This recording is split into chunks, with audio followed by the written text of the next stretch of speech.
আজকে আমরা শিখব কিভাবে সাইন থিটা এবং কস থিটার মান সহজে মনে রাখা যায়। একাডেমিকে আমাদের হাতে ক্যালকুলেটর থাকায় আমরা অনেকে এটা মুখস্থ করিনি, কারণ মুখস্থ করার দরকার হইতো না। বাট ভার্সিটিতে কিন্তু আমাদের হাতে ক্যালকুলেটর থাকবে না, এবং এসব ভ্যালু কিন্তু খুব কমনভাবে আমরা ফিজিক্স এবং ম্যাথের ভিতরে দেখি। তো আজকে আমরা শিখি এটা কিভাবে আমরা ব্যবহার করতে পারবো সহজে। তো সাইনের ক্ষেত্রে সূত্রটা মনে রাখবো যে রুট ওভার নিচের আঙ্গুল সংখ্যা ডিভাইডেড বাই 2।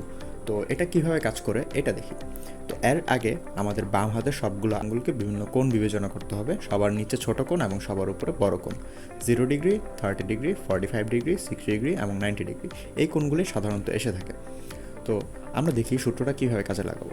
0 ডিগ্রির নিচে কয়টা আঙ্গুল আছে আমাদের? 0 ডিগ্রির নিচে কিন্তু কোন আঙ্গুল নাই, অর্থাৎ রুট ওভার 0 ডিভাইডেড বাই 2, অর্থাৎ 0, সাইন 0 ডিগ্রি মান 0। এখন 30 ডিগ্রির নিচে কয়টা আঙ্গুল আছে? একটা আঙ্গুল আছে। তো দেখি এখন কীভাবে এটা কাজ করে। এখন 30 ডিগ্রির নিচে একটা আঙ্গুল আছে দেখা, এই নিচের আঙ্গুল সংখ্যা হওয়ায় রুট ওভার 1 ডিভাইডেড বাই 2, অর্থাৎ হাফ। রুট 1-এর মান কিন্তু 1ই হয়। 45 ডিগ্রির ক্ষেত্রে root 2 divided by 2 equal to root 2। 60 ডিগ্রির ক্ষেত্রে নিচে 3টা আঙ্গুল আছে এবং এই কারণে রুট ওভার 3 ডিভাইডেড বাই 2। 90 ডিগ্রির ক্ষেত্রে নিচে 4টা আঙ্গুলই রয়ে গেছে, এই আঙ্গুল বাদে বাকিগুলো নিচে 4টা আঙ্গুল রয়ে গেছে, এই জন্য root over 4 divided by 2 is equal to 1। এখন কজেরটা দেখি, কজের ক্ষেত্রে কোনটা হবে। কজের ক্ষেত্রে সূত্রের আকার কিন্তু সেম, বাট এখানে দেখো রুটের নিচে কিন্তু উপরের আঙ্গুল সংখ্যা লাগবে। অর্থাৎ এখন যদি আমি 0 ডিগ্রি বিবেচনা করি, কস 0 ডিগ্রির মান বের করতে চাই, তাহলে রুট হবে উপরের আঙ্গুল সংখ্যা। রুট উপরের আঙ্গুল সংখ্যা এখানে 4টা, অর্থাৎ রুট উপরের আঙ্গুল সংখ্যা 4 ডিভাইডেড বাই 2, অর্থাৎ কস 0 ডিগ্রির মান 1 হবে। এভাবে সবগুলোই কাজ করবে।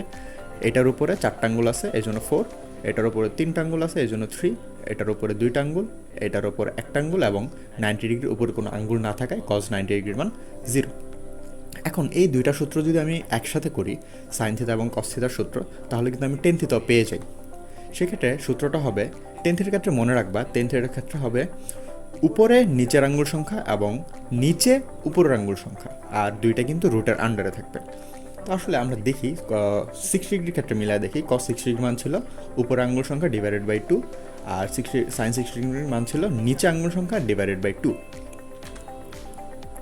তো টেন 60 ডিগ্রি মান কিন্তু আসে এই যে এইভাবে, tan theta is equal to sine theta by cos theta. তো এইভাবে আসে রুট 3। এখন আমরা ওই সূত্রটা কাজে লাগাই দেখি কাজ করে কিনা। দেখো টেন 60 ডিগ্রি মান, দেখো উপরে ছিল নিচের আঙ্গুল সংখ্যা, নিচে 3টা আঙ্গুল, রুট 3 ডিভাইডেড বাই রুট 1, উপরে একটা আঙ্গুল রয়েছে, এজন্য 10 রুট 3, মানে আনসার মিলে গেছে। দেখো সবগুলা কিন্তু এরকমই, উপরে নিচের আঙ্গুল সংখ্যা, নিচে উপরের আঙ্গুল সংখ্যা। আর 1090 ডিগ্রি মান কিন্তু ইনফিনিটি আসছে, ইনফিনিটি বোঝায় অসংজ্ঞায়িত। আর অন্যগুলো দেখো 30 ডিগ্রি মান দেখো উপরে হবে নিচের আঙ্গুল সংখ্যা, নিচে একটা আঙ্গুল আছে, এবং নিচে হবে উপরের আঙ্গুল সংখ্যা। এভাবেই সবগুলো সূত্র তোমরা কাজে লাগাতে পারবা।